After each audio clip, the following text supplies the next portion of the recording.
تنزيله والفرقان إن الله وملائكته يصلون على النبي يا أيها الذين آمنوا صلوا عليه وسلموا تسليما اللهم صل وسلم على رسولك سيدنا ونبينا مولانا محمد وعلى آل سيدنا محمد وبارك وسلم عليه. الحمد لله الحمد لله وقى والصلاة والسلام على رسوله المصطفى وعلى آله وأصحابه الذين اصطفى. أما بعد புகழனைத்தும் வல்ல அல்லாஹ் ஜல்ல சுப்ஹானஹு தஆலா ஒருவனுக்கே உரித்தாகுக. அல்லாஹ்வின் சாந்தியும் சமாதானமும் ஹஜ்ரத் நபிகள் பெருமானார் கண்மணி நாயகம் ஸல்லல்லாஹு அலைஹி வஸல்லம் அவர்களின் மீதும் அவர்களின் வலியுற்றி வாழ்ந்து வந்த உத்தம சத்திய சஹாபாக்கள், தாபிஈன்கள், தபஅ தாபிஈன்கள், நல்லடியார்கள், நாதாக்கள், இறைநேச செல்வர்கள், அதிலும் குறிப்பாக புனிதம் மிகுந்த இந்த இரவிலே அல்லாஹ்வினுடைய அன்பையும் அருளையும் எதிர்பார்த்து அமர்ந்திருக்கின்ற நம் அனைவரின் மீதும் அல்லாஹ்வின் அன்பும் அருளும் என்றென்றும் குறைவின்றி நிறைவாக உண்டாவதாக என கூறி பிரார்த்தித்தவனாக அஸ்ஸலாமு அலைக்கும் வரஹ்மத்துல்லாஹி வபரகாத்துஹு. கண்ணியத்திற்கும் மிகுந்த மரியாதைக்கும் உரித்தான அல்லாஹ்வின் நல்லடியார்களே, சகோதரர்களே,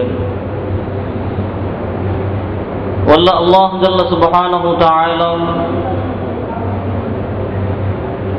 எல்லா நபிமார்களுக்கும் வேதங்களை கொடுத்தால், ஆனால் ஹஜ்ரத் நபிகள் பெருமானார் கண்மணி நாயகம் ஸல்லல்லாஹு அலைஹி வஸல்லம் அவர்களுக்கு வழங்கப்பட்ட நம்முடைய வேதமான குர்ஆன் எல்லா விதத்திலும் அற்புதத்தை தாங்கியதாக இருக்கிறது.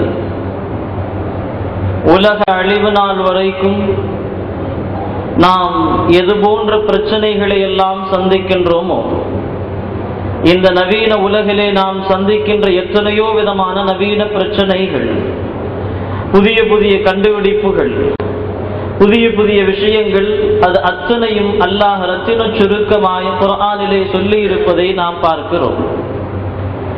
இன்றைய உலகை பொறுத்த வரைக்கும் இந்த உலகின் வளர்ச்சியை சொல்வதென்றால் மிகச் சுருக்கமாக சொல்லலாம், இது டிஜிட்டல் வேர்ல்டு. இன்றைய உலகிலே நாம் இணையதளம் இல்லாமல், செல்போன் பயன்படுத்தாமல், தொலைத்தொடர்பு சாதனங்கள் இல்லாமல் இருக்க முடியுமா என்றால் நிச்சயமாக முடியாது. அது அத்துணையும் நமக்கு இப்பொழுது காலத்தின் கட்டாயம், விருப்பமில்லை என்றாலும் கூட நிச்சயமாக பயன்படுத்தி ஆக வேண்டும். ஆக இன்றைய நவீன உலகிலே நாம் பார்க்கிறோம், இந்த இணையதளமும் செல்போனும் தொலைத்தொடர்பு சாதனங்களும் இன்றைய உலகினுடைய மிக முக்கியத்துவம் வாய்ந்த கண்டுபிடிப்பாக இருக்கிறது. ஒரு விஷயத்தை சற்று ஆழமாக யோசித்து பார்க்க வேண்டும். இங்கிருந்து நாம் பேசுகின்ற பேச்சு செயற்கைக்கோளுக்கு சென்று அங்கிருந்து திரும்பி இன்னொரு நபருக்கு அது செல்கின்றது. இது எப்படி சாத்தியமானது? இப்படி முடியும் என்கின்ற சிந்தனை இந்த மனித சமூகத்திற்கு எப்படி தோன்றியது? ஏன் தோன்றியது? அது தோன்றுவதற்கு யார் காரணம்?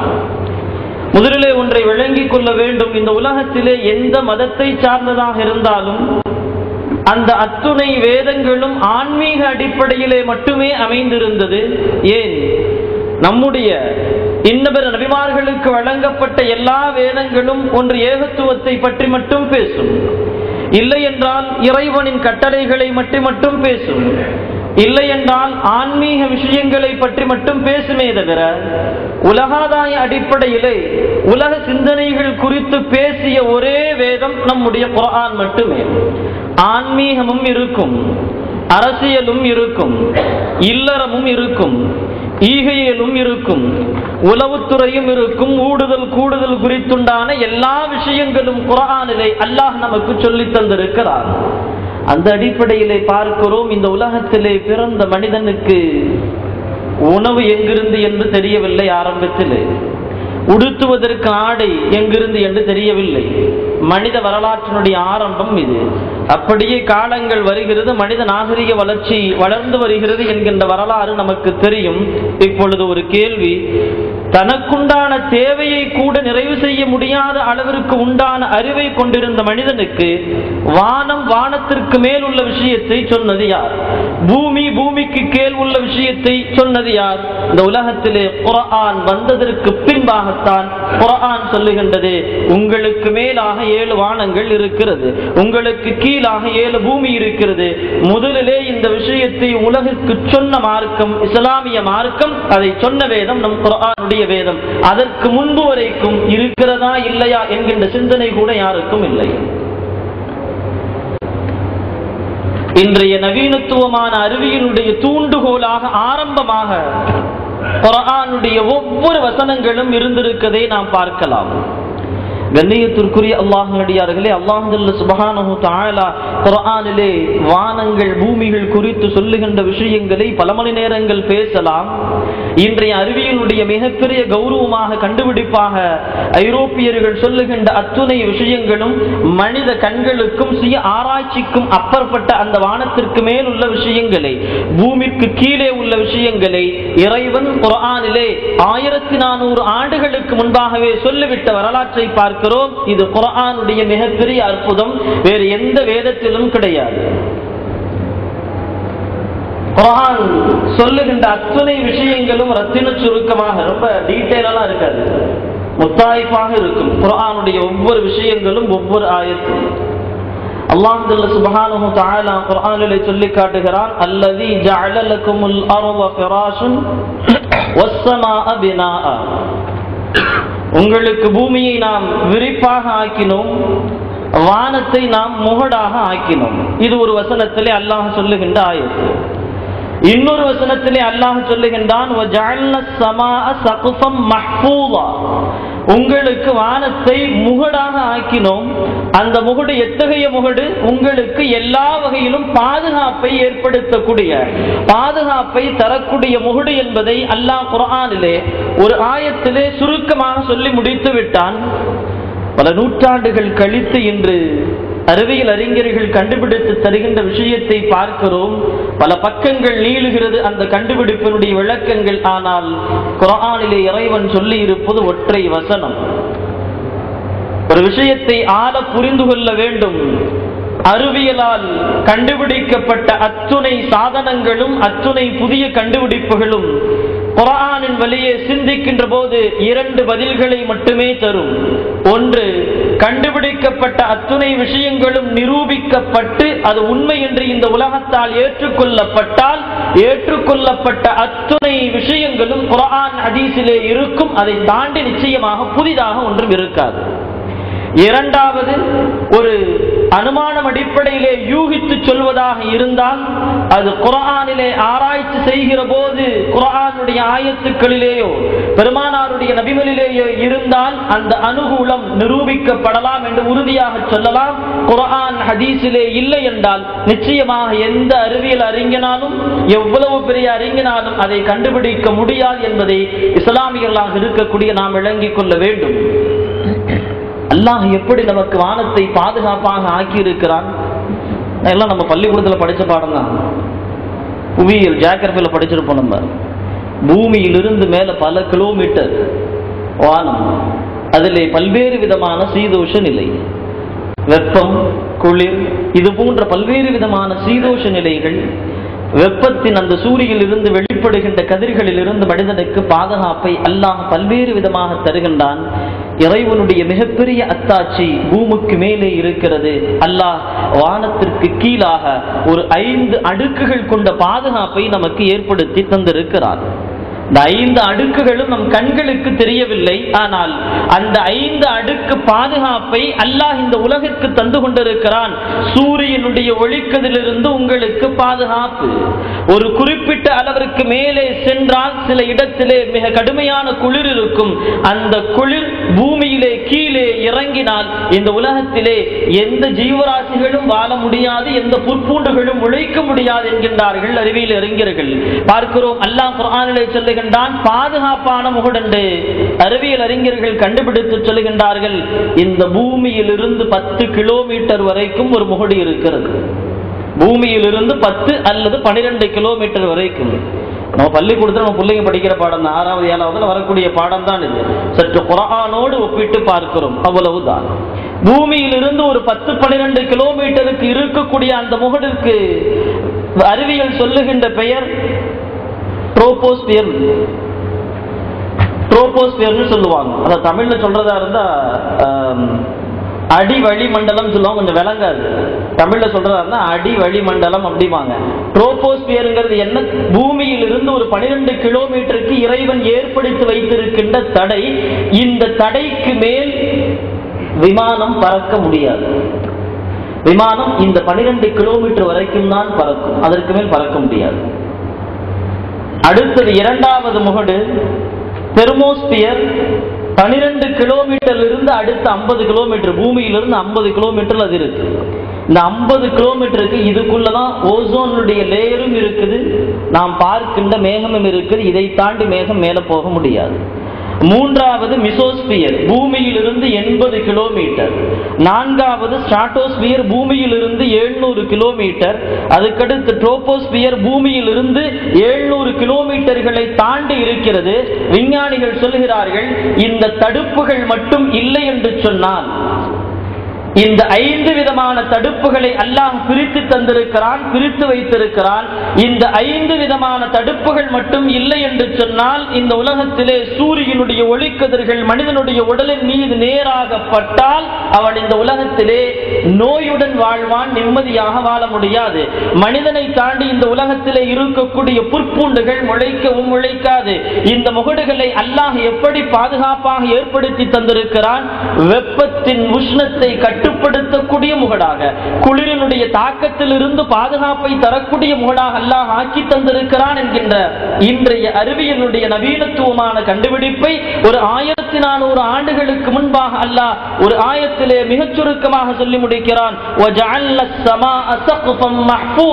உங்களுக்கு வானத்தை முகடாக, அது பாதுகாக்கக்கூடிய முகடாக ஆக்கி இருக்கிறோம் என்கின்றான் இறைவன். இது குர்ஆனுடைய மிகப்பெரிய அற்புதம். நமக்கு தெரிந்த மிக பிரபலியமான கண்டுபிடிப்பு, அறிவியல் அறிஞர்கள் பல பயான்களிலே நீங்கள் கேட்டிருப்பீர்கள். அல்லாஹ் ஜல்ல சுப்ஹானஹு தஆலா 2 கடலை ஒன்றாக சேர்த்தான். ஆனால் அந்த 2 கடலையும் சேர்க்கின்ற அந்த நேரத்திலே அல்லாஹ் ஒரு தடுப்பை ஏற்படுத்தினான். நமக்கு தெரியும், குர்ஆனிலே வருகின்ற வசனம். தடுப்பை ஏற்படுத்தினான். ஒரு கடலினுடைய தண்ணீர் உப்பாகவும் கசப்பாகவும் இருக்கிறது. இன்னொரு கடலினுடைய தண்ணீர் இனிப்பாகவும் தாகத்தை தீர்க்கக்கூடிய தண்ணீருமாக இருக்கிறது. இது எப்படி சாத்தியம்? இந்த குர்ஆனுடைய வசனத்தை ஆராய்ச்சி செய்வதற்கு முன்பாக, இப்படி குர்ஆனிலே இருக்கிறது என்பதை தெரிந்து கொள்வதற்கு முன்பாகவே ஐரோப்பியர்கள் ஆராய்ச்சி செய்தார்கள். 1873 1873ஆம் ஆண்டு ஆராய்ச்சியினுடைய தொடக்கம். என்ன ஆராய்ச்சி? கடலில் சென்று கொண்டிருக்கின்ற சமயத்திலே அலைகள் வேகமாக படுகின்ற போது அவன் அறியாமல் ஒரு சிறு தண்ணீர் அவன் வாய்க்குள் போகிறது. ஒரு பகுதியில் இருந்து அது உப்பாக கசப்பாக இருக்கிறது. சற்று நேரம் கழித்து அந்த கரையை, அந்த 2 கடலும் சந்திக்கின்ற இடத்தை கடந்து செல்கின்ற போது தண்ணீர் அதே போன்று அவன் வாயிலே படுகிறது, இனிக்கிறது. இப்பொழுது 2 பகுதியினுடைய தண்ணீரையும் ஆராய்ச்சிக்கு எடுத்துச் செல்கிறான். வருடம் 1873. இந்த கடல் தண்ணீரை, 2 விதமான கடல் தண்ணீரை ஆராய்ச்சி செய்வதற்கு 362 கடல்வாழ் ஆராய்ச்சி கூடங்கள் ஆராய்ச்சி செய்கிறது. இத்துணை ஆராய்ச்சி கூடங்கள் ஆராய்ச்சி செய்தும் ஏன் ஒரு கடலின் ஒரு பகுதி இனிக்கிறது என்பதற்கு விடை தெரியவில்லை. ஏன் ஒரு கடலின் இன்னொரு பகுதி உப்பாக இருக்கிறது என்பதற்கு விடை தெரியவில்லை. அத்தோடு மட்டுமில்லை, மிக ஆழமாக ஆராய்ச்சி செய்கிறார்கள். இந்த உப்பாக இருக்கிற கடல் தண்ணீரினுடைய வெப்பமும் சீதோஷ நிலையும், அதற்கு கீழே இருக்கக்கூடிய கடல்வாழ் உயிரினங்களும் இந்த மதுரமாக இருக்கக்கூடிய தண்ணீரை விட வித்தியாசப்படுகிறது. இன்னொன்று, அந்த 2 கடல்களும் சந்திக்கின்ற அந்த இடைப்பட்ட அந்த இடத்தை விட்டு இங்கிருக்கக்கூடிய ஜீவராசிகள் அங்கு போவதில்லை, அங்கிருக்கக்கூடிய ஜீவராசிகள் இங்கு வருவதில்லை. கடல் பார்ப்பதற்கு பார்வையிலே ஒன்று போல் இருக்கிறது. இங்கு வைத்தால் சூடாக இருக்கிறது, அதே கையை இங்கு வைத்தால் குளிராக இருக்கிறது. காரணம் தெரியவில்லை. இதை ஆராய்ச்சி செய்து தன் ஆராய்ச்சியினுடைய முடிவை எழுதுகின்றார்கள். 50 வால்யூம் புக்கு, 50 வால்யூம். ஏன் இப்படி இருக்குங்கிற கண்டுபிடிச்சு எழுதுறதுக்கு 50 வால்யூம். எத்தனை பக்கம் தெரியுமா? 29,500 பக்கம். இதை கண்டுபிடிக்கிறதுக்கு 29,500 பக்கங்கள், 50 வால்யூம் புத்தகத்தை யூரோப்பியன் அவனுடைய கடல்வாழ் ஆராய்ச்சி நிறுவனத்திற்கு அவன் ஒப்படைக்கிறான். நான் இப்ப வரைக்கும் விட தெரிஞ்சதா இல்ல. சில பக்கங்கள் ஆராய்ச்சி செய்து விடைய தெரியல. 1933 மீண்டும் அதே ஆராய்ச்சி தொடங்குகிறது. நம் சுதந்திரத்திற்கு முன்பாக 1933 ஆராய்ச்சி செய்ய ஆரம்பிச்ச, திருப்பி அந்த விடையை கண்டுபிடிக்கிறதுக்கு வரிசை என்ன ஆச்சு? 1962 ஆச்சு. ஒரு விடையை மட்டும் கண்டுபிடிச்சா என்ன? அதற்கு இடையிலே ஒரு தடுப்பு இருக்கிறது என்கின்ற பதில் மட்டும் கிடைத்தது. கையை வச்சு பார்க்கறான், உள்ள போகுது வருதான, தடுப்பு இருக்கிற மாதிரியே தெரியலையே, இது என்ன தடுப்புன்னு தெரியலையே. இப்ப வரைக்கும் அதுக்கு ஆன்சர் இல்லை. என்ன தடுப்பு என்பதற்கு பதில் இல்லை. ஆனால் தடுப்பு ஏதோ இருக்கிறது என்பதை விஞ்ஞானிகள் ஒத்துக்கொண்டார்கள். அல்லாஹ்வுடைய மிகப்பெரிய ஒரு முஅஜிஸா என்ன தெரியுமா? இந்த குர்ஆனுடைய வசனத்தை பொறுத்த வரைக்கும் யாரெல்லாம் குர்ஆனை எதிர்க்க வேண்டும், அழிக்க வேண்டும் என்று நாடுகிறார்களோ அவர்களுக்கு இப்படிப்பட்ட ஆராய்ச்சியினுடைய சிந்தனையை கொடுத்து விட்டு பல ஆண்டுகள் கழித்து குர்ஆனுடைய ஆயத்தை கண்ணுல காட்டுவது வழக்கம். அப்படியே எல்லா ஆராய்ச்சியும் முடிச்சு கிட்டத்தட்ட 100 ஆண்டுகள் இந்த கடல் குறித்த ஆராய்ச்சிக்கு பின்பாக ஏற்றுக்கொண்டார்கள் விஞ்ஞானிகள் ஒரு தடுப்பு இருக்கிறது என்று.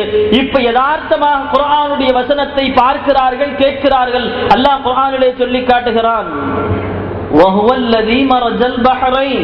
இறைவன் தான் 2 கடலையும் ஒன்று சேர்க்கிறான். கடலின் ஒரு பகுதி இனிப்பாக தாகத்தை தீர்க்கக்கூடிய விதத்திலே அல்லாஹ் அமைத்து தந்திருக்கிறான். இன்னொரு பகுதி உப்பாகவும் இருக்கிறது, கசப்பாகவும் இருக்கிறது. ஏன்னா அந்த 2க்கு மத்தியிலே தண்ணீரால் ஆன ஒரு தடுப்பை நாம் ஏற்படுத்தி தந்திருக்கிறோம்.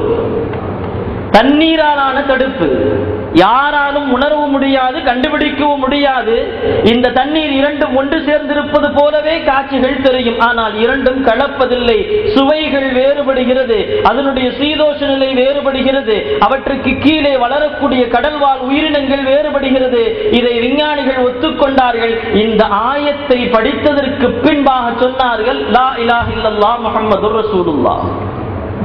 கண்ணியத்திற்குரிய அல்லாஹ் நல்லடியார்களே, குர்ஆன் ஹதீஸை சற்று இன்றைய நவீனத்துவம் மிகுந்த அறிவியல் காலத்திலே வாழ்ந்து கொண்டிருக்கின்ற நாம் ஒவ்வொரு குர்ஆனுடைய ஆயத்தையும் அறிவியல் துணை கொண்டு நாம் உற்று நோக்கின்ற பொழுது பல்வேறு விதமான விடைகள் நமக்கு கிடைக்கிறது.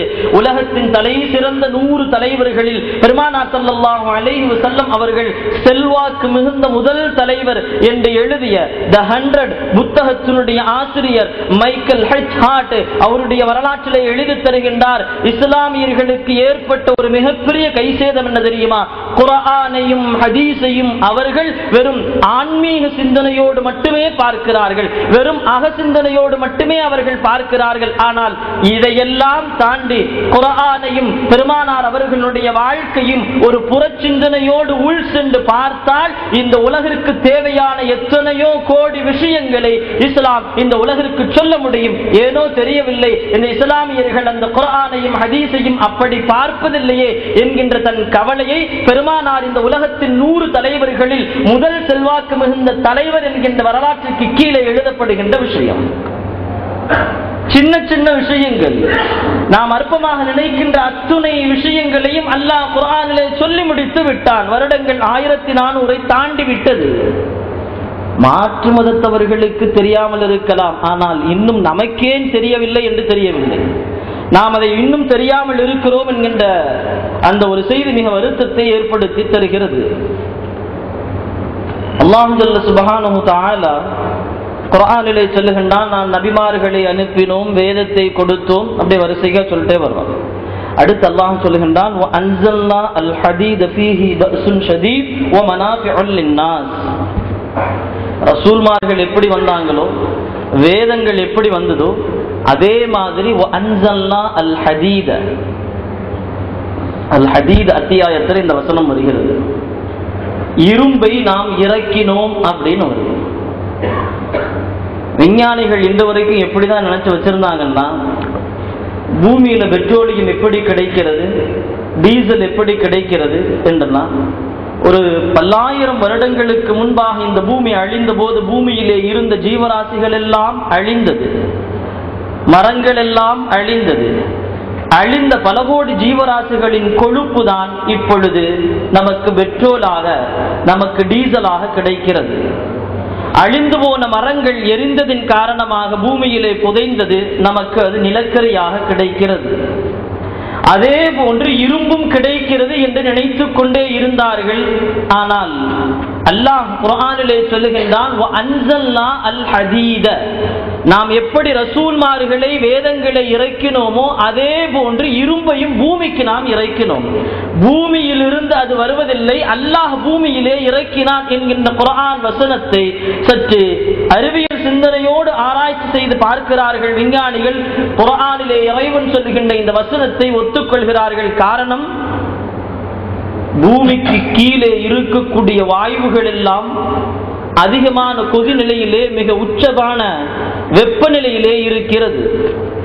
இதையெல்லாம் எங்கிருந்து வந்தது என்று பார்க்கின்ற பொழுது இந்த இரும்பை எடுக்கக்கூடிய பகுதியில் மட்டும் சொல்கிறார்கள், இது பூமியிலே உருவாகக்கூடிய பொருள் அல்ல, பூமியிலே இயற்கையாக வரக்கூடிய பொருள் அல்ல இரும்பு என்பது. சொல்லுகிறார்கள், வானத்திலிருந்து ஏதோ பல்வேறு விதமான நட்சத்திரங்கள் அதனுடைய உஷ்ணத்தால் வெடித்து சிதறி பூமிக்குள் புதை கொண்டது, அதுதான் இரும்பாக வருகிறது என்பதாக இப்பொழுது அல்லாஹ் சொல்லுகின்ற வார்த்தையை பார்க்கிறோம். வஅன்ஸல்னா அல் ஹதீத, இரும்பை நாம் இறக்கினோம் என்கிறார் வார்த்தை.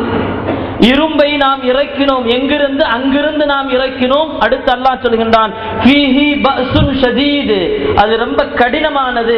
வ மனாஃபிஉ லின்னாஸ், மக்களுக்கு பல்வேறு விதமான பயன்கள் இருக்கிறது என்பதாக அல்லாஹ் சொல்லி காட்டுகிறான். இந்த வசனத்தை ஆராய்ச்சி செய்த எல்லா ஆராய்ச்சியாளர்களும் சொன்னார்கள் லா இலாஹ இல்லல்லாஹ் முஹம்மதுர் ரசூலுல்லாஹ். யாரெல்லாம் குர்ஆனை அறிவியல் சிந்தனையோடு உற்று நோக்கிறார்களோ அல்லது குறை காண வேண்டும் என்று உற்று நோக்கிறார்களோ கடைசி அவர்கள் தோற்று போகிறார்கள். எந்த விஷயத்திலே? அவர்களின் அறிவியல் விஷயத்திலே, விஞ்ஞானத்திலே தோற்று போய் அல்லாஹ் அவர்களுக்கு அடுத்த சிந்தனையை தருகிறான். லா இலாஹ இல்லல்லாஹ் முஹம்மதுர் ரசூலுல்லாஹ் என்று சொல்லி விஞ்ஞானத்திற்குள் நுழைந்தவன் அடுத்து விஞ்ஞானத்திற்குள் வருகிறான்.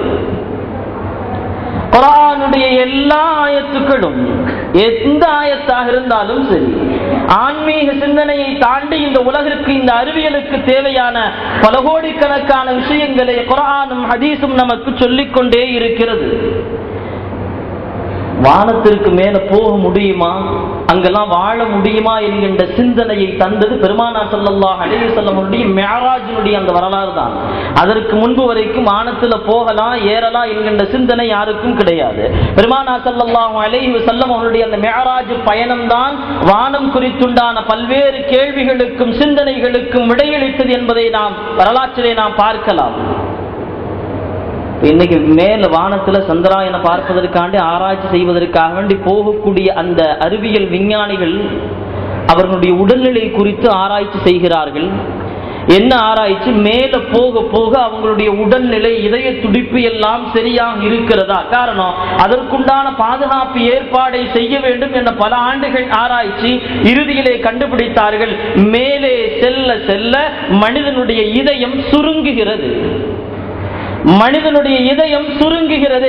எனவே அதற்குண்டான பாதுகாப்பை ஏற்படுத்த வேண்டும் என்பதை விஞ்ஞானிகள் ஏற்படுத்தினார்கள் என்பது சமீபத்திய செய்தி. ஆனால் 1400 ஆண்டுகளுக்கு முன்பாக அல்லாஹ் ஜல்ல சுப்ஹானஹு தஆலா அப்படி போகிற போக்கில் ஒரு விஷயத்தை சொல்லிக்கொண்டு அடுத்த ஆயத்திற்கு போய்விட்டார். அல்லாஹ் குர்ஆனிலே சொல்லி காட்டுகின்றான், யாருக்கு அல்லாஹ் நேர்வழி காட்ட வேண்டும் என்று அல்லாஹ் நாடி விட்டானோ யஷ்ரஹ் ஸத்ரஹு லில் இஸ்லாம், அவனுக்கு இஸ்லாத்திற்குள்ளே வருவதற்குண்டான உள்ளத்திலே விஸ்தீரணத்தை, விசாலத்தை நாம் ஏற்படுத்துவோம். இது முஃமின்களுக்கு இறைவன் தருகின்ற மிகப்பெரிய மிகப்பெரிய சுபச்சோபனம். யார் அல்லாஹ் ஒருவனை வழிகெடுக்க வேண்டும் என்று நாடிவிட்டான், அடுத்து அல்லாஹ் சொல்லுகின்றான், அவனுடைய உள்ளத்தை நாம் இறுக்கமாக நெருக்கடியாக ஆக்கிவிடுவோம் என்று. ஒரு காஃபிரனுடைய உள்ளத்தை இறைவன் எப்படி மாற்றுகிறான் என்பதை அல்லாஹ் சொல்லி காட்டுகிறான். அடுத்து சொல்லுகின்றான் அல்லாஹ் சுப்ஹானஹு தஆலா, எப்படி ஒரு காஃபிரனுடைய உள்ளத்தை, அவனுடைய இதயத்தை நாம் சுருக்கி விடுவோம், நெருக்கி விடுவோம் என்றால், கஅன்னமா யஸ்அது ஃபிஸ் ஸமா,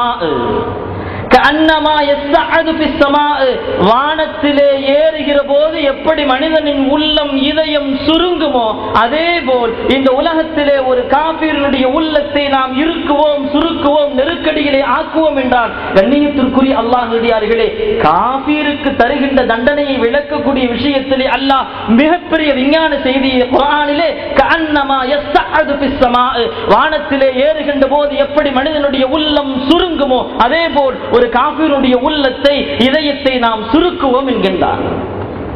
குர்ஆனுடைய மிகப்பெரிய மிகப்பெரிய முஅஜிஸா, அற்புதம். இந்த கஅன்னமா யஸ்அது ஃபிஸ் ஸமா, வானத்திலே மேலே செல்ல செல்ல ஒரு மனிதனுடைய இதயம் சுருங்குகிறது என்பதை ஆராய்ச்சி செய்வதற்கு பல ஆராய்ச்சியாளர்கள் தேவைப்பட்டார்கள், பல கோடி பணங்கள் தேவைப்பட்டது, விலை மதிப்பு மிக்க பல்வேறு சாதனங்கள் தேவைப்பட்டது, ஆய்வுக்கூடங்கள், லேபரட்டரி தேவைப்பட்டது. ஆனால் இஸ்லாமியர்களுக்கு அதுவெல்லாம் தேவையில்லை. இந்த ஒற்றை வசனத்திலே சொல்லுகின்ற இறைவனின் ஆயத்தை சிந்தித்து பார்த்தால் இந்த உலகத்திலே மிக உரத்தமாக நாம் பதில் சொல்லலாம். மேலே செல்ல செல்ல விஞ்ஞானிகளுடைய இதயம் சுருங்குகிறது என்பதை.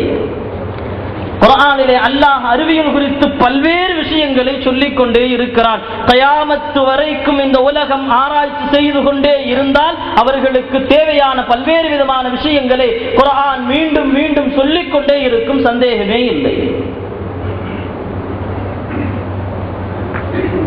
ஒரு சமீபத்திய ஒரு 10-15 ஆண்டுகள் அறிவிக்கப்பட்ட செய்தி, புவி வெப்பமயமாதல். புவியின் மீது, பூமியின் மீது வெப்பம் அதிகரித்துக் கொண்டே இருக்கிறது. இந்த வெப்பம் அதிகரித்துக் கொண்டே இருப்பதின் காரணமாக கடல் நீரினுடைய மட்டம் உயர்ந்து கொண்டே இருக்கிறது. கடல் நீரின் மட்டம் உயர்ந்து கொண்டே இருப்பதனால் கடல் நீர் அதனுடைய அளவை தாண்டி அப்படியே ஊருக்குள் வந்து கொண்டே இருக்கிறது. சூரிய வெப்பம் அதிகமாகுவதால் பனிமலைகள் உருகி அது தண்ணீராக மாறி கடலுக்குள் வருகிறது. மீண்டும் அந்த கடலினுடைய தண்ணீரின் கொள்ளளவு அதிகரிக்கிறது. இப்பொழுது சுருக்கமாக விஞ்ஞானிகள் சொல்கிறார்கள், என்ன, காலங்கள் போக போக போக பூமி சுருங்கிவிடும், நீரின் பரப்பு அதிகமாக ஆகிவிடும். பூமியினுடைய எல்லையின் பரப்பு சுருங்கிவிடும், நீரின் பரப்பு அதிகமாக ஆகிவிடும். எப்படி பூமி ஆரம்பத்திலே எப்படி இருந்ததோ அதே போன்று. நம்ம வீட்டில் பிள்ளைங்க படிக்கிறாங்களோ, அந்த அட்லஸ் மேப் இருக்கு, அட்லஸ் மேப்ல ஆரம்பத்தில் அந்த இண்டெக்ஸ் பேஜுக்கு பின்னாடி ஒரு 2-3 பேஜ் அடுத்து பார்த்தீங்கன்னா குளோப்னு போட்டு 3 படம் போட்டிருப்பாங்க. Previous, current, future. 3 குளோப் படம் போட்டிருப்பாங்க. 3 குளோப் படத்துல அதனுடைய காட்டுகின்ற படத்தினுடைய நோக்கம் என்ன அப்படின்னா, ப்ரீவியஸ், நாம் இப்ப இருக்கக்கூடிய இந்த கரண்ட், இந்த உலகத்திற்கு முன்பாக பூமி எப்படி இருந்தது, இன்று நாம் பார்ப்பதை போல கண்டங்கள், நாடுகள் என்று பிரிந்து இருக்கவில்லை, எல்லாம் சேர்ந்து இருந்தது ஒன்றாக. ஆப்பிரிக்கா இந்தியாவோடு சேர்ந்து இருந்தது. மேப்பை கொஞ்சம் நல்லா உன்னிப்பா பார்த்தீங்கன்னா அந்த ஆப்பிரிக்காவுடைய வரைபடத்தினுடைய கோடுகளுடைய அந்த தொடர்ச்சி இந்தியாவுடைய அந்த கோடுகளுடைய தொடர்ச்சியிலே தொட்டு நிற்கும். எடுத்து பார்த்தா தெரியும். பிரிஞ்சு வந்தது, பிரிந்து வந்து தனியாக ஆனது, இப்போது 7 கண்டங்களாக இருக்கிறது. விஞ்ஞானிகள் சொல்கிறார்கள், புவி வெப்பமயமாதலின் காரணமாக தண்ணீர் அதிகரிக்கும், பூமி எல்லாம் என்னவாகும், சுருங்கிக் கொண்டே வரும் சொல்கிறார்கள். இப்பொழுது பூமி எல்லாம் இதற்கு முன்பாக எப்படி ஒன்றாக சேர்ந்து இருந்ததோ அதே போல் சேர்ந்து கொண்டே வரும், சுருங்கிக் கொண்டே வரும் என்கின்றார்கள். இது சமீபத்திய ஒரு 15 ஆண்டுகளுக்கு முன்பாக விஞ்ஞானிகளுடைய கண்டுபிடிப்பு ஒரு 1400 ஆண்டுகளுக்கு முன்பாக அல்லாஹ் குர்ஆனிலே இதை தெள்ளத் தெளிவாக சொல்லி முடித்து விட்டார். கயாமத்தின் நெருக்கத்திலே பூமியினுடைய எல்லை பரப்பை நாம் சுருக்குவோம், தண்ணீருடைய அந்த கொள்ளளவு இந்த பூமியிலே அதிகமாகும் என்கின்றான் இறைவன். இது சமீபத்திய கண்டுபிடிப்பு. விஞ்ஞானிகளுக்கு, ஒரு இஸ்லாமியனுக்கு 1400 ஆண்டுகளுக்கு முன்னுண்டான கண்டுபிடிப்பு. அல்லாஹ் குர்ஆனிலே சொல்லி காட்டுகிறான், அவலம் யரவ் அன்னா நஅத்தில் அர்த, இந்த காஃபிர்கள் பார்க்கவில்லையா இந்த பூமியை நாம் எப்படி கொண்டு வருகிறோம் என்று அவர்கள் பார்க்கவில்லையா? எப்படி?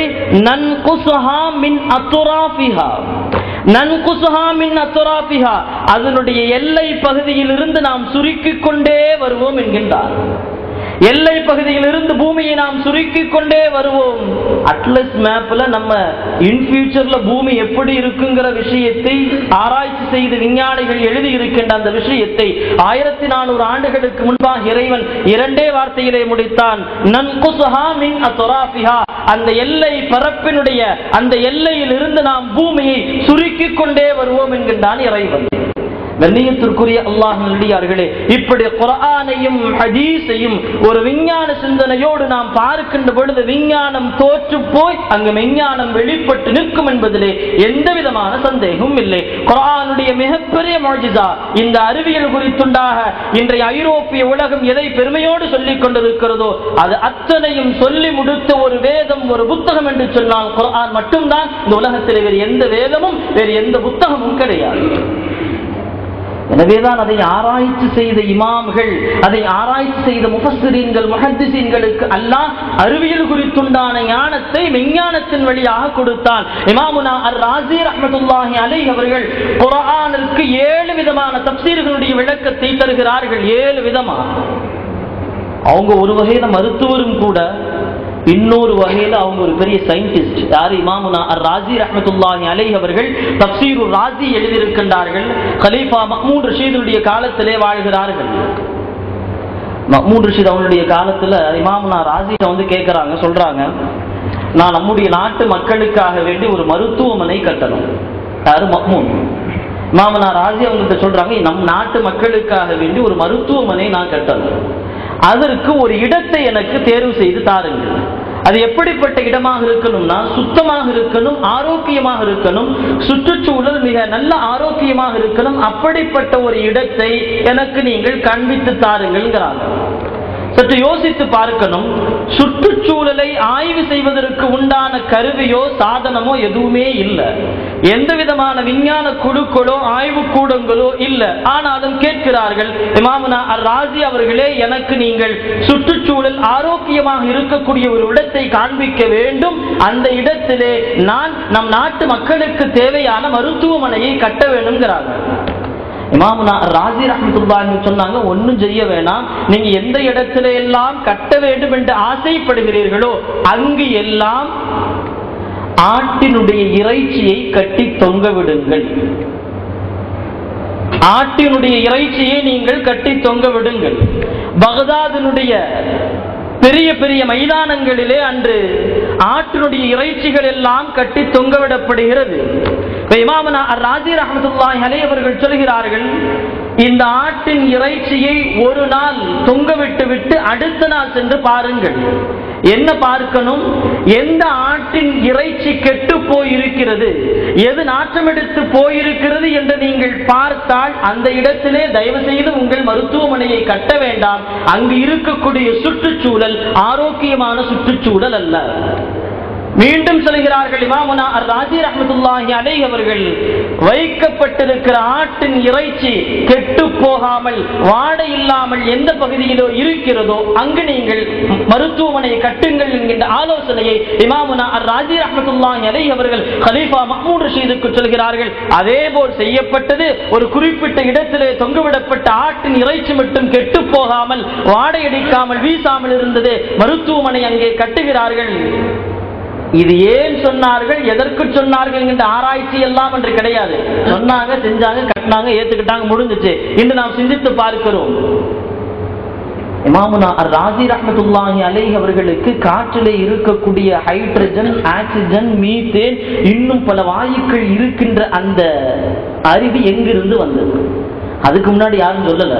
காற்றுல ஆக்சிஜன் இருக்கு, ஹைட்ரஜன் இருக்கு, காற்றுல கரியமிழ வாயு என்கின்ற ஒரு அசுத்தமான காற்று இருக்கிறது. மனிதன் சுவாசிக்கின்ற போது அவனுக்கு ஒரு உள்ளத்திலே அவனுடைய உடலிலே ஆபத்தை ஏற்படுத்தும் என்ற சொன்ன விஞ்ஞானி அன்னைக்கு யாருமே கிடையாது, யாரும் இல்லை, சொல்லவும் இல்லை. ஆனாலும் இமாமுனா அர்-ராஜி ரஹ்மத்துல்லாஹி சொன்னார்கள், சுற்றுச்சூழல் ஆரோக்கியமாக இருக்கும் என்றால் அந்த இறைச்சி கெட்டு போகாது. காரணம், அந்த பகுதியினுடைய காற்று மிக சுத்தமாக இருக்கிறது என்கின்ற விளக்கத்தை சொன்னார்கள் இமாமுனா அர்-ராஜி ரஹ்மத்துல்லாஹி அலைஹி அவர்கள். கண்ணியத்திற்குரிய அல்லாஹ்விடியார்களே, இவங்கெல்லாம் யார்கிட்டையும் போய் மண்டையிட்டு சயின்ஸை கத்துத்தாங்க, அறிவியலை கத்துத்தாங்கன்னு கேட்கலாம் இல்ல. குர்ஆனை குர்ஆனாக விளங்கினார்கள், ஹதீஸை ஹதீஸாக விளங்கினார்கள், சற்று ஆய்வு கண்ணோட்டத்தோடு உள்நோக்கு பார்த்தார்கள். அல்லாஹ் அவர்களுக்கு அந்த விளக்கத்தை கொடுத்தான். நாம் பார்க்கின்ற ஒவ்வொரு இமாம்களும் நமக்கு வேண்டுமானாலும் இமாம்களாக இருக்கலாம். ஆனால் இந்த உலகத்திற்கு முன்பாக அவர்கள் எல்லாம் உலகம் மதித்து போற்ற வேண்டிய மிகப்பெரிய விஞ்ஞானிகள், மிகப்பெரிய விஞ்ஞானிகள். குர்ஆனுடைய ஒவ்வொரு வசனத்திற்கும் எழுதியிருக்கின்ற விளக்கத்தை நீங்கள் பாருங்கள். இந்த உலகத்திலே ஒரே வேதம், ஒரே புத்தகம், அதிக மொழிகளிலே அதிக மொழிபெயர்ப்புகளை கொண்ட ஒரே வேதம் குர்ஆன் மட்டும்தான். சற்று யோசித்து பார்க்க வேண்டும். குர்ஆனுக்கு ஆயிரக்கணக்கான விரிவுரைகளை எழுதியிருக்கின்றார்கள் நம் முன்னோர்கள், இமாம்கள். அல்ஹம்துலில்லாஹ் ரப்பில் ஆலமீன் என்கின்ற ஒரே ஆயத்து, ஆனால் விளக்கம் 1000. குர்ஆனை நீங்கள் எப்படியெல்லாம் சிந்திக்கிறீர்களோ அப்படியெல்லாம் உங்களுக்கு பதிலை தந்து கொண்டே இருக்கும். இது குர்ஆனுடைய மிகப்பெரிய முஅஜிஸா. 1000 அல்ல, லட்சக்கணக்கான விளக்க உரைகளை குர்ஆனுக்கு எழுத முடியும். அல்லாஹ் சுப்ஹானஹு தஆலா மிக சுருக்கமாக, முத்தாய்ப்பாக பல லட்சக்கணக்கான புத்தகங்களிலே எழுதப்பட வேண்டிய விரிவுரைகளை ஒரு 6666 ஆயத்துக்களிலே மட்டுப்படுத்தி சுருக்கமாக சொல்லி முடித்து விட்டார். இது நமக்கு கிடைத்த மிகப்பெரிய வாக்கியம், குர்ஆனுடைய மிகப்பெரிய அற்புதம். இந்த குர்ஆனை ஆராய்ச்சி செய்து செய்து செய்துதான் பகதாதிலே பல்வேறு விதமான ஆய்வுக்கூடங்கள் நிறுவப்பட்டது. அன்றைக்கு அவர்களுடைய ஆராய்ச்சியினுடைய அடிப்படை மூல நூல் குர்ஆன் தான், வேறு எதுவுமே இல்லை. அவர்களுடைய ஆராய்ச்சியின் அடிப்படை மூல நூல் எதுதான்? குர்ஆன் மட்டும்தான். அவங்களுக்கு பாடம் கற்றுத்தரதுக்கு யாரும் இல்லை, யார்ட்டையும் படிக்கல. குர்ஆனை மட்டும் ஆராய்ச்சி செய்தார்கள். இந்த உலகிற்கு தேவையான பல்வேறு விஷயங்களை நம்முடைய இமாம்கள், நம்முடைய முன்னோர்கள் சொல்லி முடித்தார்கள் என்ற விஷயத்தை பார்க்கிறோம். மரத்திலிருந்து பழம் கீழே விழுந்துச்சு, எனவே புவியீர்ப்பு விசை இருக்கிறது என்று நியூட்டன் சொன்னான் என்பதோடு நாம் தெரிந்து வைத்திருக்கிறோம். மரத்திலிருந்து பழம் விழுந்ததுனால புவியீர்ப்பு விசை இருக்கு, காலங்காலமா படிச்சுக்கிட்டு வர்றோம். நியூட்டனுடைய வரலாறை சற்று உள்நோக்கி வேகமா அப்படி ரொம்ப ஆழமா போய் பாருங்க. நியூட்டனே ஒத்துக்கொள்கிறான். என்ன? அரபு அறிஞர்கள் எழுதி வைத்த அந்த அறிவியல் குறித்துண்டான புத்தகங்கள் மட்டும் இல்லை என்று சொன்னால் பூமிக்கும் வானத்திற்கும் மத்தியிலே புவியீர்ப்பு விசை இருக்கிறது என்கின்ற அந்த சிந்தனை எனக்கு தெரிஞ்சிருக்காது, அந்த சிந்தனையே எனக்கு வந்திருக்காது. அரபு அறிஞர்கள் எழுதி வைத்த புத்தகங்கள், அந்த புத்தகங்களின் துணையோடு தான் நான் கண்டுபிடித்தேன் பூமிக்கு புவியீர்ப்பு விசை இருக்கிறது என்பதை. கண்ணியத்திற்குரிய அல்லாஹ்விடியார்களே, இன்றைய அறிவியல் உலகில், இந்த நவீனத்துவம் மிகுந்த உலகில் நீங்கள் எதை வேண்டுமானாலும் கொண்டு வாருங்கள், எதை வேண்டுமானாலும் சொல்லுங்கள், அத்துணை விஷயமும் குர்ஆன் ஹதீஸுக்குள்ளே இருக்கும். அந்த குர்ஆன் ஹதீஸிலே நம்முடைய முன்னோர்கள் எழுதி வைத்திருக்கின்ற புத்தகங்களை நாம் பெற்றுக்கொள்ளலாமே தவிர அதை தாண்டி வேறு ஒன்றுமே இருக்காது. மிகச் சுருக்கமாக சொல்வதென்றால், இன்றைய ஐரோப்பிய உலகினுடைய அத்துணை கண்டுபிடிப்புகளுக்கும் மூல நூலாக நம் இமாம்கள் எழுதி வைத்த பல கோடிக்கணக்கான நூல்கள் அங்கே பதுக்கி வைக்கப்பட்டு அதிலிருந்து எடுக்கப்பட்டு இந்த உலகிற்கு நாங்கள் சொல்லுகிறோம் என்கின்ற ஒரு பெருமையோடு, காப்பி அடித்து சொல்கின்ற விஷயத்தை பெருமையோடு சொல்லிக் கொண்டிருக்கிறார். வரலாற்றிலே பார்க்கிறோம், பல்வேறு இமாம்களின் பெயர்கள் அதனாலேயே மாற்றப்பட்டது. பேரை சொன்னா முஸ்லீம்னு தெரிஞ்சிடும், எனவே வேற மாதிரி போடு, இங்கிலீஷ்ல யூரோப்பியன்ஸ்ல எப்படி கூப்பிட்டா நல்லா இருக்குமோ அப்படி கூப்பிட்டுக்க. பல்வேறு இமாம்களுடைய கிதாபுகளுடைய பெயரும் அவர்களுடைய இயற்பெயர்களுடைய அந்த முறையும் மாற்றப்பட்டது. வரலாறுகளிலே பார்க்கலாம். எழுதப்படுகின்ற வரலாறு, வானவியல் ஆராய்ச்சி குறித்து கிபி 772 முதல் நிறுவப்பட்டது. சந்திராயனுடைய ஆராய்ச்சி ஒரு 5 ஆண்டுகளுக்கு முன்பு நாம் செய்தோம். ஆனால் கலீஃபா மஅ்மூன் ரஷீதனுடைய காலத்திலே சந்திரனுடைய இயக்கம், நிலா எப்படி தேய்பிறையாக, பௌர்ணமியாக, அமாவாசையாக மாறி மாறி வருகிறது என்கின்ற ஆராய்ச்சியை செய்தார்கள். அலி இப்னு அம்ஜரார், அபுல் ஹசன் இப்னு அலி ரஹ்மத்துல்லாஹி அலைஹி இவர்கள் 2 பேரும் எழுதி வைத்த நூல்களின் மூல நூல் ஆதாரம் தான் இன்று சந்திரன் குறித்துண்டான ஆராய்ச்சி செய்வதற்கு.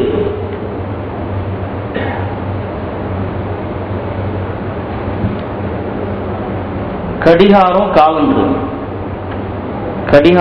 காலண்டர். இந்த கடிகாரமும் காலண்டமும் எப்பதான் உருவாக்க முடியும் அப்படின்னா, சூரியனுடைய ஓட்டமும் இந்த பூமிக்கும் வானத்திற்கும் மத்தியில் உள்ள அந்த நிலைகளை தெரிந்த ஒரு நபர்களால் மட்டும்தான் உருவாக்க முடியும்.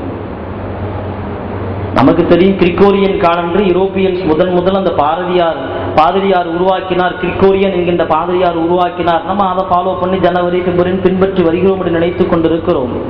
முதல்ல அந்த சிந்தனை எங்கிருந்து அந்த பாதிரிக்கு ஏற்பட்டது என்கின்ற வரலாற்றை பார்க்கிறோம். செல்ஜாக் மன்னர் சுல்தான் ஜலாலுத்தீன் மாலிக் ஷா அவர் நிறுவிய ஆய்வுக்கூடத்திலே ஒரு மிகப்பெரிய ஆராய்ச்சியாளராக, பாரசீக கவிஞராக, அறிஞராக நாமெல்லாம் பல முறை அவர்களுடைய பெயரை கேட்டிருக்கிறோம், கவிஞர் உமர் கயாம். அந்த கவிஞர் உமர் கயா தான் இந்த உலகத்திலே முதலே காலண்டர்னா எப்படி இருக்குனுங்கிற முறையை உருவாக்கினார். அந்த வரலாறு சுத்தமாக மறைக்கப்பட்டது, நாமும் இன்னும் தெரியாமல் இருக்கிறோம். இதுக்கு எல்லாமே அடிப்படை என்ன? குர்ஆன் தான், ஹதீஸ் தான், வேறு எதுவுமே கிடையாது. குர்ஆன் ஹதீஸை அடிப்படையாக வைத்து முழுக்க உருவாக்கினார்கள் நம்முடைய இமாம்களும் நம்முடைய முன்னோர்களும். புவியீர்ப்பு விசை குறித்து நியூட்டன் பேசினான் என்று உலகம் நினைத்துக் கொண்டிருக்கிறது. ஆனால் புவிக்கு ஈர்ப்பு விசை இருக்கிறது என்று பேசிய முதல் மனிதர் இப்னு அல் ஹைத்தம் ரஹ்மத்துல்லாஹி அலைஹி அவர்கள். அவங்களுக்கு எங்கிருந்து இந்த புவியீர்ப்பு விசை சிந்தையினுடைய அந்த ஆராய்ச்சி தோன்றியது? குர்ஆன் ஹதீஸில் இருந்து. எல்லாம் குர்ஆன் ஹதீஸில் இருந்து தான். அதுக்கு முன்னாடி வரலாற்றை எடுத்து பாருங்கள், ஒண்ணுமே கிடையாது, எதுவுமே இல்லை. வரலாற்றில் இப்படியும் எழுதுகிறார்கள், சாக்ரட்டிஸும் புளூட்டோவும் நபிமார்களாக இருக்கலாம். எனவே அந்த கிரேக்கத்திலே சாக்ரட்டிஸ் புளூட்டோவனுடைய அடக்க ஸ்தலத்தை ஒரு சில மனிதர்கள் ஜியாரத்து செய்யக்கூடிய பழக்கத்தை வைத்திருக்கிறார்கள் என்கின்ற செய்தி வரலாற்றிலே உண்டு. காரணம் என்ன தெரியுமா?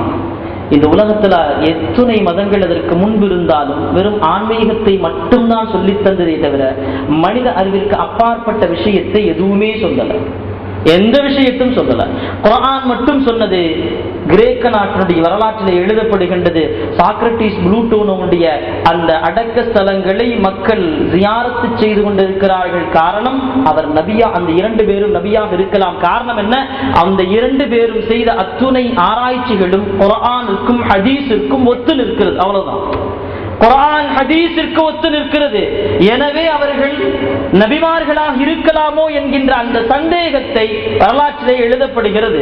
கண்ணியத்திற்குரிய அல்லாஹ் நல்லடியார்களே, வல்ல அல்லாஹ் ஜல்ல சுப்ஹானஹு தஆலா நமக்கு வழங்கி இருக்கின்ற குர்ஆனுடைய ஒவ்வொரு விஷயங்களும், குர்ஆனிலே நாம் பார்க்கின்ற ஒவ்வொரு ஆயத்துக்களிலேயுமே அல்லாஹ் ஜல்ல சுப்ஹானஹு தஆலா அறிவியல் குறித்து மீண்டும் மீண்டும் பேசிக்கொண்டே இருக்கிறார். ஏற்கனவே இங்கு சொன்னதாக ஞாபகம், அல்ஹம்துலில்லாஹ் ரப்பில் ஆலமீன் என்பதிலே இறைவன் பிசிக்ஸ், இயற்பியல் குறித்து பேசுகிறான் என்கின்ற விளக்கத்தை இமாமுனா அர்-ராஸி ரஹ்மத்துல்லாஹி அலைஹி அவர்கள் சொல்கிறார்கள்.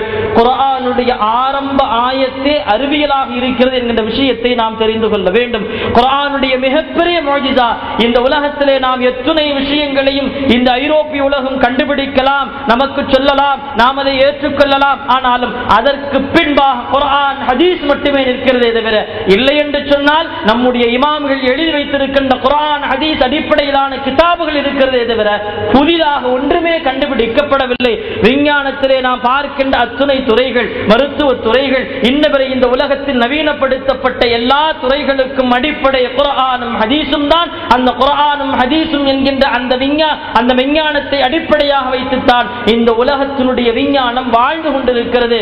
குர்ஆன் ஹதீஸ் இல்லை என்றால் மனிதனுக்கு அவன் சிந்திக்க வேண்டும் என்கின்ற விஞ்ஞான சிந்தனையோ அறிவியல் குறித்துண்டான ஆராய்ச்சியோ அதற்குண்டான கூடாரங்களோ அதற்குண்டான லேபரட்டரியோ எதுவுமே மனிதனுக்கு வந்திருக்காது. குர்ஆனை ஆராய்ச்சி செய்ய செய்ய, குர்ஆனை ஆழமாக படிக்க படிக்க மனிதனுக்கு சிந்திக்க வேண்டும், ஆராய்ச்சி செய்ய வேண்டும் என்கின்ற சிந்தனை வந்தது. யூரோப்பியர்கள் காப்பி அடித்தார்கள். அவர்கள் அறிஞர் என்று பெரும்பான்மையோடு மிக சந்தோஷத்தோடு சொல்லிக் கொண்டார்கள். வரலாற்றின் நெடுகெங்கிலும் நாம் பார்க்கலாம், இந்த உலகத்திலே அறிவியல் கண்டுபிடிப்புகள் அத்தனையும் குர்ஆன் ஹதீஸின் வெளிப்பாடே தவிர அதை தாண்டி எந்த ஒன்றும் கிடையாது.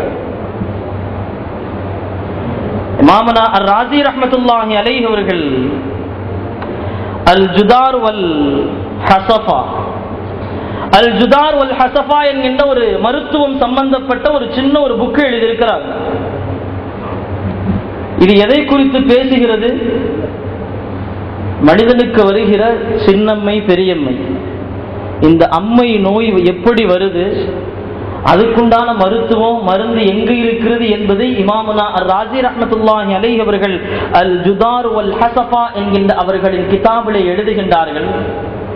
அவங்க தான் முதலாக அம்மைக்கு உண்டான மருந்தை கண்டுபிடிக்கிறாங்க. அதுக்கு முன்னாடி யாரும் கண்டுபிடிக்கல. காரணம் என்ன? அன்றைய மக்களிடத்திலே ஒரு மனிதனுக்கு அம்மை ஏற்பட்டு விட்டால் அது ஒரு தெய்வ குத்தமாக பார்க்கப்பட்டது. தெய்வம் குத்தமாக வந்திருக்கின்ற இந்த நோயை நாம் எந்த நேரத்திலும் எப்படியும் உதவி செய்து நிவாரணப்படுத்திவிடக் கூடாது என்பதற்காக வேண்டி எல்லா மருத்துவர்களும் விஞ்ஞானிகளும் தள்ளி இருந்தார்கள். ஆனால் இமாமுனா அர்-ராஸி ரஹ்மத்துல்லாஹி அலைஹி அவர்கள் முதலாக கண்டுபிடிக்கிறார்கள், அம்மை ஏன் வருகிறது, அந்த அம்மைக்குண்டான மருந்து என்ன, அதற்குண்டான சிகிச்சை எப்படி தர வேண்டும் என்கின்ற அந்த விளக்கத்தை அல்-ஜுதார் வல் ஹஸஃபா என்கின்ற கிதாபிலே எழுதுகிறார்கள். இது நாம் பெருமைப்படக்கூடிய சந்தோஷப்படக்கூடிய ஒரு மிகப்பெரிய ஒரு செய்தி. ஆனாலும் இதுல ஒரு வருத்தகரமான ஒரு செய்தி என்ன தெரியுமா? இந்த நூலை ஐரோப்பியர்கள் எடுத்தார்கள். இந்த அம்மை குறித்துண்டான மருத்துவ நூலை ஐரோப்பியர்கள் எடுத்து அந்த புத்தகத்தினுடைய கிதாபினுடைய பெயரை மாற்றி அதை எழுதியிருக்கின்ற இமாமுனா அர்-ராஸி ரஹ்மத்துல்லாஹி அலைஹி அவர்களின் பெயரை ரேஜஸ் என்பதாக மாற்றி வெளியிட்டார். எழுதியது இமாமுனா